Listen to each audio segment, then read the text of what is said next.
Hello friends, मैं विशराज। हम सीख रहे हैं पीएचपी में हम टॉपिक कर रहे हैं ऑब्जेक्ट ओरिएंटेड प्रोग्रामिंग, जिसमें हमने कंस्ट्रक्टर को कंप्लीट किया है। तो आज हम देखेंगे डिस्ट्रक्टर एंड डिस्ट्रॉय ऑब्जेक्ट, क्योंकि डिस्ट्रक्टर जो है डिस्ट्रॉय ऑब्जेक्ट पर ही डिपेंड करता है। जैसा कि हमने देखा कि हम कोई ऑब्जेक्ट बनाते हैं तब कंस्ट्रक्टर जो है ऑटोमेटिकली कॉल होता है। ठीक उसी तरह से जब हम कोई ऑब्जेक्ट को डिस्ट्रॉय करते हैं, डिलीट करते हैं, तो फिर ये डिस्ट्रक्टर जो है ऑटोमेटिकली कॉल होता है। तो ये हम इसको एग्जांपल के थ्रू देख लेते हैं, ये इजीली समझ में आता है।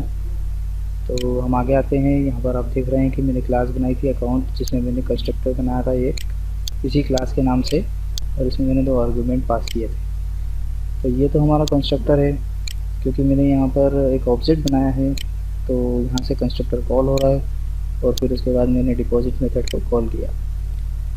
तो हम अब इसमें एक इस ऑब्जेक्ट को हम ये जो ऑब्जेक्ट मैंने बनाया है, अब इस ऑब्जेक्ट को हम यहाँ पर डिलीट करेंगे।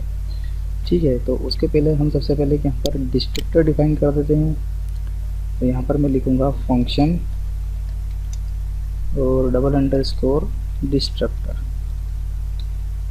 डिस्ट्रक्टर ठीक है, डिस्ट्रक्ट लिखा मैंने। यहाँ पर मैंने इसके ब्लॉक बना दिए हैं, जिसमें मैं एक मैसेज प्रिंट करा देता हूँ, ऑब्जेक्ट डिलीटेड।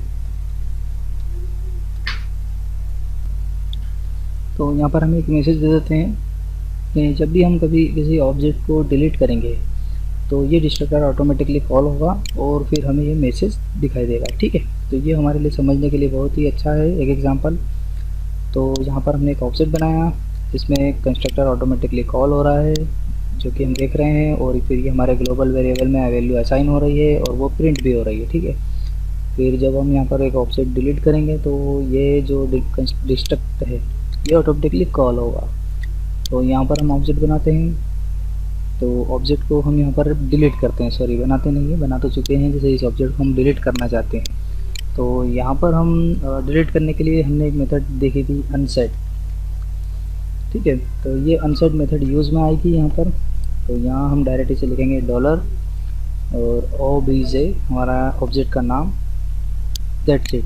ठीक है, तो इस तरह से ये जो अनसेट मेथड है ये इस ऑब्जेक्ट को डिलीट कर देगी। बट लेकिन यहाँ पर आप देख रहे हैं कि हमने डिस्ट्रक्टर को कॉल नहीं किया है। जिस तरह से हमने कंस्ट्रक्टर को कॉल नहीं किया था, तो जब हम डिलीट कर रहे हैं ऑब्जेक्ट तो हम डिस्ट्रक्टर को कॉल नहीं कर रहे हैं, लेकिन देखते हैं कि ये ऑटोमेटिकली कॉल होता है या नहीं, ये हमें ये मैसेज देता है या नहीं। ठीक है, तो इसे मैंने सेव किया है।